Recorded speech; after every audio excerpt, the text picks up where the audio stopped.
এখানে কিন্তু তালা মারা। দেখুন, হয়তোবা এখানে অনেক দিন ধরে তারা বসবাস করে না, তাই আপনারা দেখতে পারতেছেন মানে পরিবেশটা খুবই নোংরা হয়ে আছে। তো ভিতরের অবস্থা নিয়ে কেমন একটু দেখাও তো, ভিতরে একটু দেখাও। আমার পিছনে এই যে দেখতে পারতেছেন একটি বিল্ডিং, এটা কিন্তু ইটের একটি বিল্ডিং দেখা যাচ্ছে। তো এই বিল্ডিংয়ের মাঝে দেখুন এগুলো কিন্তু ইট দিয়ে গাঁথা করা হয়েছে, এটা কিন্তু মাটির না, টিনেরও নয়, এটা কিন্তু ইটের বিল্ডিং। তো এটার উপরে আছে দেখেন যে টিনের ছাউনি, আমরা বলি সারপা। মানে সচরাচর আমরা দেখি যে টিনের মানে বিল্ডিংয়ের উপর মানে টিনের যে মানে সারপাটা দেওয়া হয় এটা অ্যাঙ্গেল সিস্টেম থাকে, কিন্তু এটা কিন্তু এমন না, এটা কিন্তু একদম সোজাভাবে এটা সারপা দেওয়া হয়েছে, আমরা আমাদের বাসায় যেটা বলি। তো এখানে আরেকটা আছে জানালা, এটা হলো জানালা, আর এটা হলো একটা দরজা, ঠিক না? এটা একটি দরজা। তো আজকে আমি বিস্তারিত আপনাদের মাঝে দেখাবো মানে গড়ের পরিবেশটা কিভাবে আছে, গড়ের মালিক কোথায়, আজকে আপনাদেরকে আমি দেখাবো। আপনারা ভিডিওর সাথেই থাকুন, আসো। তো আমরা বাড়ির ভিতরে যাচ্ছি, এটা হলো ভিতরের অংশ। আহ, এটা হলো ভিতরের অংশ। আপনারা যে দেখতেছেন এটা কিন্তু বোঝা যাচ্ছে যে এখানে কোনো লোকজন বসবাস করে না, অনেক দিন ধরে বসবাস করে না এমন দেখা যাচ্ছে। এই যে দেখুন।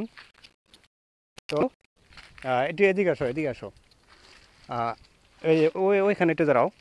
তো এটা হলো দেখেন সামনের অংশ বাড়ি, এটা হলো বাড়ি। আর বাড়ির যে সামনে অংশটা এটা হলো এটা, আপনাদেরকে ঠিকঠাকভাবে দেখাচ্ছি, আপনারা যা দেখতেছেন তাই। এটা হলো সামনের অংশ।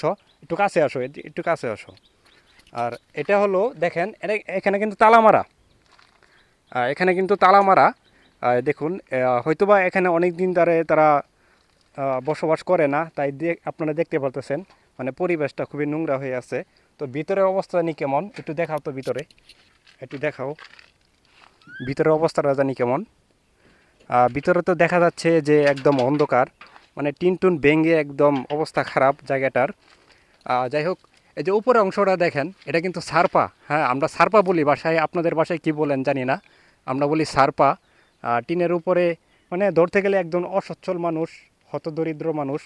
হ্যাঁ, এখানে তার বাসা এটা, কিন্তু তার যতটুকু সামর্থ্য অনুযায়ী সে করছে, আলহামদুলিল্লাহ। সে কিন্তু এটা বিল্ডিং করছে, ইট দিয়ে বিল্ডিং করছে। বিল্ডিংয়ের উপর সে টিনের ছাউনি দিছে, ছাউনিটা দিছে সারপা সিস্টেম, আমরা সারপা বলি আর কি। আচ্ছা, এখানে এক বাইকে আমি দেখতে পারতেছি, তার সাথে একটু কথা বলি, দেখি তার সম্বন্ধে একটু কথা। ইনি যে বাড়ির মালিক তার সম্বন্ধে একটু কথা বলি। কী অবস্থা ভাই, আপনি কি এখানের? জি, আলহামদুলিল্লাহ ভালো আছি। জি, আমি এখানেরই। এখানকার। তো ইনির এই বাড়ির মালিককে চিনেন? আপনি একটু এদিকে আসেন, এদিকে আসেন, আমার সাথে আসেন।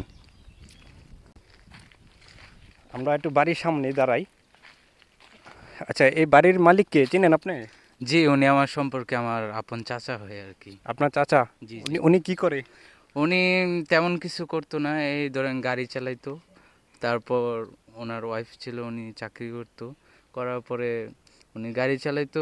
তারপরে ওনার ওই যে এখানে একটা বাড়ি ছিল, ওইটা তো বিক্রি করে দেওয়া হয়েছে। পরে এই ঘরটা তুলছিল।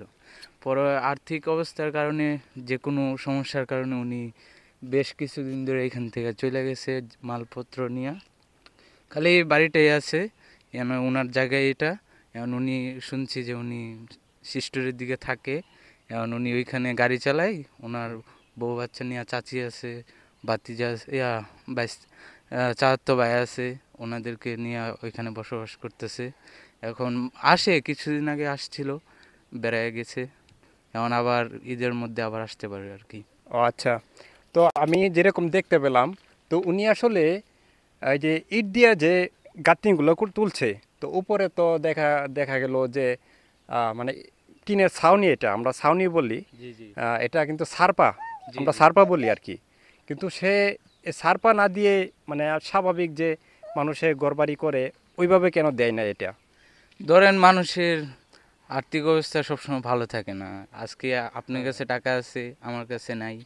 এমনই ওনার একজনের কাছে ছিল, এখন ওনার কাছে নাই। ওনার কাছে আর্থিক অবস্থা কম থাকায় উনি মানে যতটুকু সামর্থ্য হ্যাঁ, হ্যাঁ। ততটুকুই করছে আর কি। আচ্ছা, সামর্থ্য অনুযায়ী আর কি। ঠিক আছে, আপনাকে অসংখ্য ধন্যবাদ, সুন্দর কথা বলছেন। আপনি ওনার কি হন? যে আমি ওনার বাতিজা। উনি কি? উনি উনি আমার তো, তোমার বড় নাম কি? ভাইয়ের মেয়ে। এই যে তোমার নাম কি বাবু? মার্শাল্লাহ, খুব সুন্দর। জি।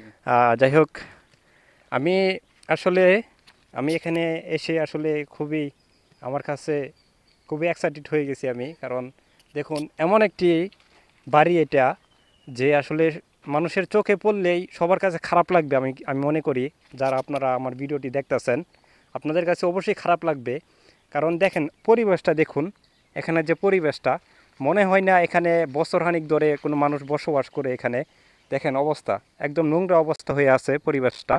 তো এই বাড়িটা আসলে মনে হচ্ছে যে অনেক দিন ধরে পড়ে আছে। সে আসলে একজন হতদরিদ্র মানুষ, এজন্য তার বাড়িটা সে পরিপূর্ণভাবে কমপ্লিট করতে পারে নাই। সে তার যতটুকু সামর্থ্য ছিল ততটুকুই সে করতে পারছে। এখানে যে যে দেখা গেছে ইটের গাঁথনি তুলছে, হ্যাঁ ইটের গাঁথনি তুললে সে উপরে ভালোভাবে সে টিনের ছাউনিটা দিতে পারে নাই, হয়তো বা তার আর্থিক অবস্থাটা একটু খারাপ, এই ভাই বলল। হ্যাঁ এই আর কি।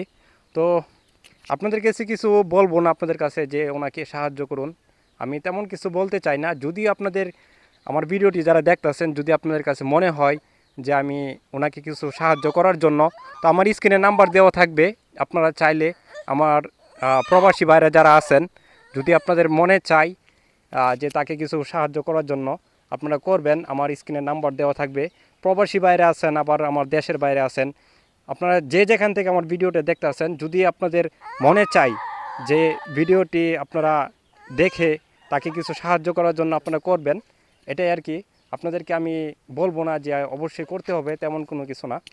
এই এই এতটুকুই আমার আপনাদের কাছে চাওয়া। তো আপনারা ভিডিওটি দেখে বুঝতে পারছেন সে কতটা অসহায় মানুষ, কত দরিদ্র মানুষ।